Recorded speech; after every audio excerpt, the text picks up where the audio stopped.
পনির মাশরুমের একটা দুর্দান্ত রেসিপি আপনাদের সাথে শেয়ার করছি। নমস্কার বন্ধুরা, মিঠুর কুকিং চ্যানেলে আপনাদেরকে আবারও স্বাগত। চলুন দেখে নিই আমি রেসিপিটা কিভাবে করেছি। তো বেশ কিছু মাশরুম নিয়ে নিয়েছি আমি, কিন্তু অনেকটা নিইনি, মানে 8-10 পিস মাশরুম খুব ভালো করে প্রথমে 3-4 বার একদম রানিং ওয়াটারে ভালো করে ধুয়ে নিয়েছি। নিয়ে কিছুটা জলের মধ্যে 1/2 চামচ লবণ দিয়ে ভালো করে লবণটা মিশিয়ে নিয়ে মিনিট 2 ডুবিয়ে রেখে দিয়েছিলাম। তারপরে মাশরুমগুলো জল ঝরিয়ে নিয়ে খুব ভালো করে উপরের লেয়ার, যে পাতলা লেয়ারটা, সেটা ছাড়িয়ে নিয়েছি।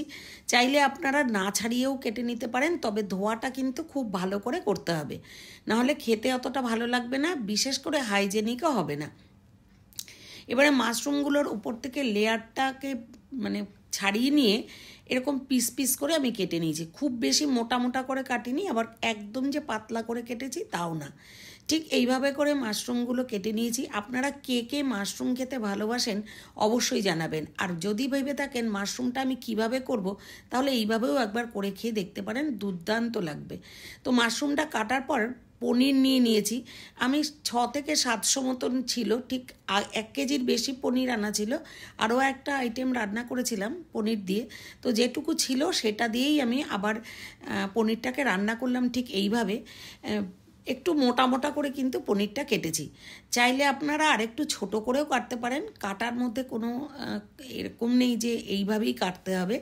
তবে পনিরটা একটু বড় থাকলে দেখতেও ভালো লাগে, আর মুখেও পড়বে, খেতেও কিন্তু ভালো লাগে, খুব ভেঙে গুঁড়ো গুঁড়ো হয়ে যায় না।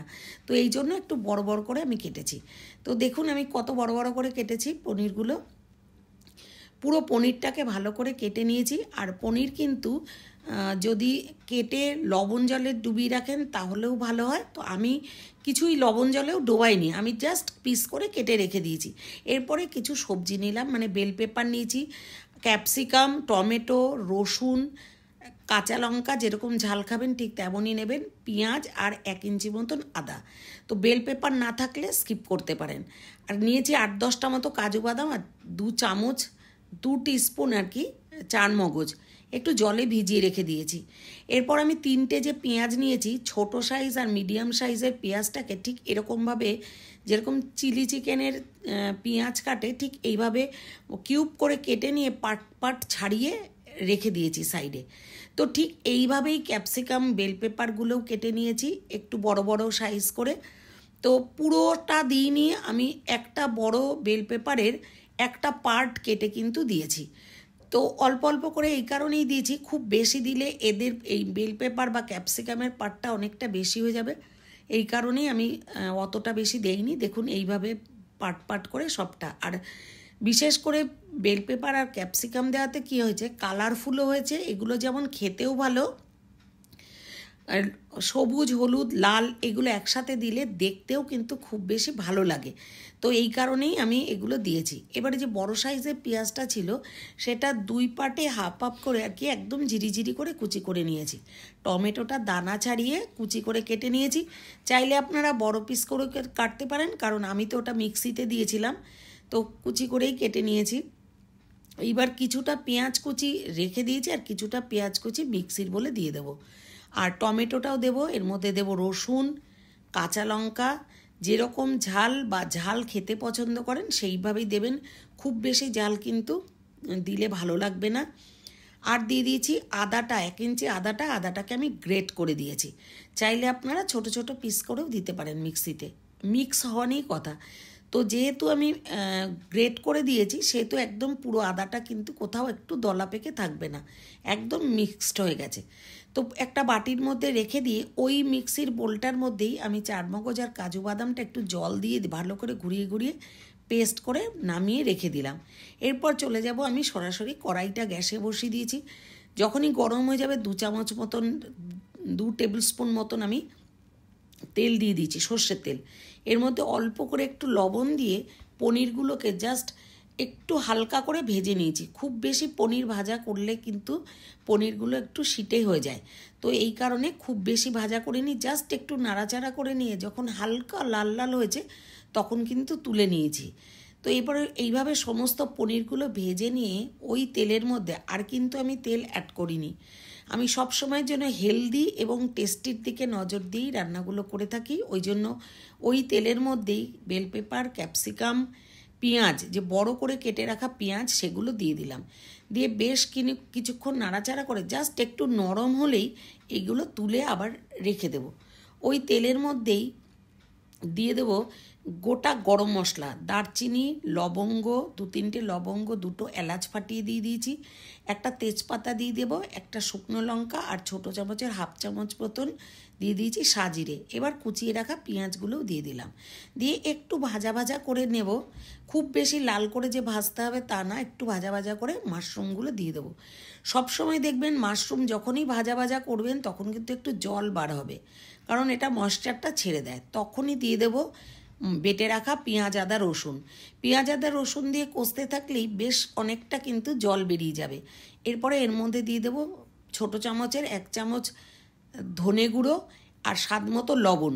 আর দিয়ে দিয়েছি, যেটা দেখানো হয়নি, একটু জাগরি পাউডার দিয়েছি, ছোটো চামচের 1 চামচ দিয়েছি। লবণ, হলুদ, লবণ, মিষ্টি, ঝাল 3টেই ব্যালেন্স হলে কিন্তু খেতে খুব ভালো লাগবে।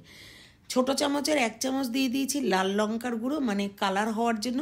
এরপর দিয়ে দিলাম বেল পেপারগুলো যে ভেজে রেখেছিলাম, সেটা একটু নাড়াচাড়া করে বাদাম বাটা আর চার মগজ বাটাটাও দিয়ে দিয়েছি। দিয়ে খুব ভালো করে কষিয়ে নিয়ে দিয়ে দিলাম ভেজে রাখা পনিরগুলো। পনিরটা দেওয়ার পরেও মিক্সির বোলটা দিয়ে অল্প একটু জল দিয়ে দিয়েছি, যাতে মশলাগুলো কড়াইয়ের নিচে লেগে না যায়।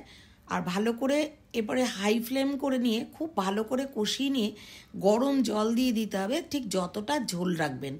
এটা কিন্তু ভাত দিয়েও খাওয়া যায়, তো সেই কারণে যদি একটুখানি ঝোল রাখতেই পারেন, কিন্তু আমি একটু মানে সেমি সলিড অবস্থাতে নামিয়েছি। এবার ঢাকা দিয়ে খুব ভালো করে ফুটিয়ে নিয়েছি। ক্যাপসিকাম, বেল পেপারগুলো যখন খুব ভালো করে সেদ্ধ হয়ে যাবে, একদম খুব হাই ফ্লেমে ভালো করে ফুটিয়ে নিতে হবে, যাতে একটু গ্রেভিটা ঠিক হয়ে যায়। নামানোর একটু আগে কিন্তু উপর থেকে 1 চামচ মতো কসুরি মেথি দিয়ে দিয়েছি। কসুরি মেথির ফ্লেভারটা কিন্তু ভীষণ পছন্দ করে আমার ফ্যামিলি মেম্বার, আর কসুরি মেথি দিলে কিন্তু খেতেও বেশ ভালো লাগে। তেজপাতাটা তুলে ফেলে দিলাম, আর এরপরেই দিয়ে দেব 1 চামচ মতন কসুরি মেথি। দিয়ে খুব ভালো করে নাড়াচাড়া করে 1 চামচ দিয়ে দিয়েছি, একদম উঁচু 1 চামচ দিয়ে দেব বাটার। এই সময় বাটারটা অ্যাড করে জাস্ট একটু নাড়াচাড়া করে নামিয়ে নিলে, লাস্টের দিকে যেহেতু বাটারটা দেওয়া হয়েছে সেই জন্য বাটারের ফ্লেভারটাও আসবে, দুর্দান্ত কিন্তু লেগেছে খেতে। আপনারা ঠিক এইভাবে একবার করে খেয়ে দেখতে পারেন।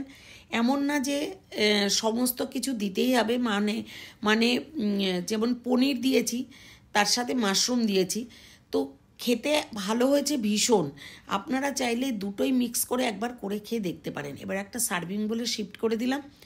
ঠিক এই রেসিপিটা লুচি, পরোটা, রুটি, ভাত, ফ্রাইড রাইস প্রত্যেকটা জিনিসের সাথে কিন্তু একদম দারুণ লাগবে।